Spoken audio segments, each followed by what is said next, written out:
বাংলাদেশের আগামী দিনের দিক নির্দেশক জনাব তারেক রহমান। জনাব তারেক রহমান।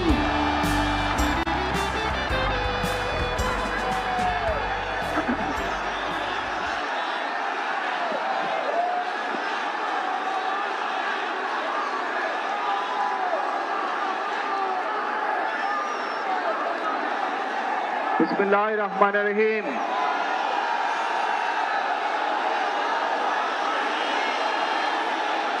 প্রিয় বাংলাদেশ, উপস্থিত প্রিয় মুরব্বীবর্গ, মঞ্চে উপস্থিত জাতীয় নেতৃবৃন্দ, আমার সামনে উপস্থিত প্রিয় ভাই ও বোনেরা এবং মিডিয়ার মাধ্যমে সমগ্র বাংলাদেশ থেকে যারা দেখছেন এই অনুষ্ঠান, প্রিয় ভাই বোনেরা, প্রিয় মা বোনেরা, আসসালামু আলাইকুম। প্রিয় ভাই বোনেরা, আজ প্রথমেই আমি রব্বুল আলামিনের দরবারে হাজারো লক্ষ কোটি শুকরিয়া জানাতে চাই। রব্বুল আলামিনের অশেষ রহমতে আজ আমি আমার প্রিয় মাতৃভূমিতে ফিরে আসতে পেরেছি আপনাদের দোয়ায়, আপনাদের মাঝে। প্রিয় ভাই বোনেরা, আমাদের এই প্রিয় মাতৃভূমি 1971 সালে লাখো শহীদের রক্তের বিনিময়ে অর্জিত হয়েছিল।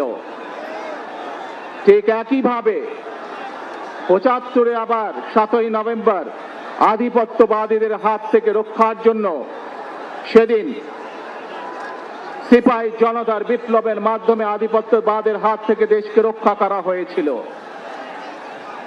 একইভাবে পরবর্তীতে 90-এর স্বৈরাচারের বিরুদ্ধে এদেশের জনগণ, এদেশের খেটে খাওয়া মানুষ তাদের গণতান্ত্রিক অধিকারকে ছিনিয়ে এনেছিল।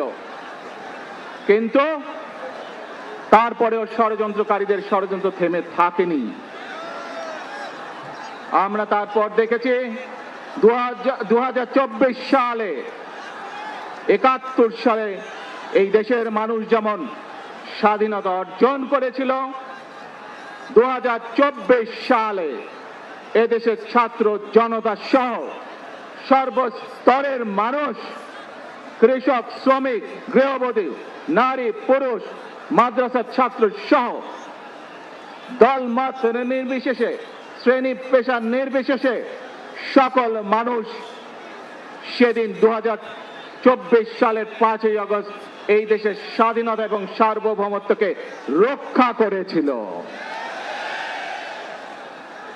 প্রিয় ভাই বোনেরা, আজ বাংলাদেশের মানুষ কথা বলার অধিকার ফিরে পেতে চায়, তারা তাদের গণতান্ত্রিক অধিকার ফিরে পেতে চায়।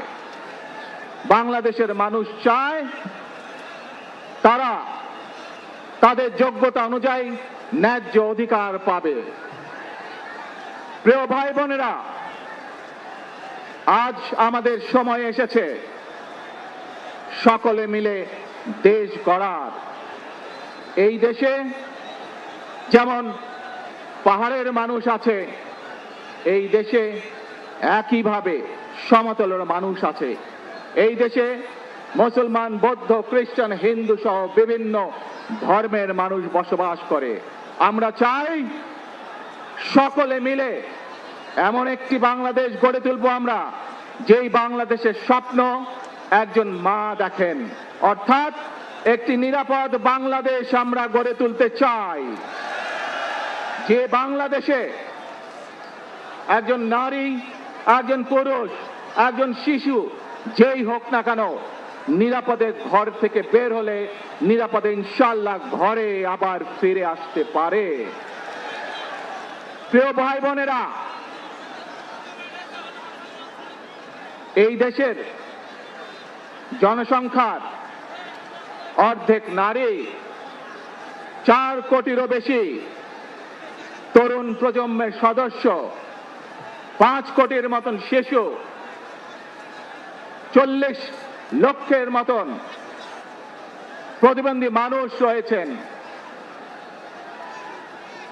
কয়েক কোটি কৃষক শ্রমিক রয়েছেন। এই মানুষগুলোর একটি প্রত্যাশা আছে এই রাষ্ট্রের কাছে, এই মানুষগুলোর একটি আকাঙ্ক্ষা আছে এই দেশের কাছে।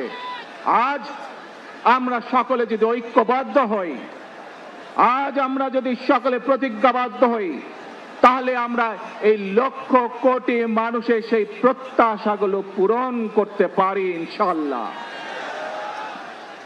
প্রিয় ভাই বোনেরা, 71 সালে আমাদের শহীদরা নিজের জীবন উৎসর্গ করেছিলেন এই রকম একটি বাংলাদেশ গঠনের জন্য।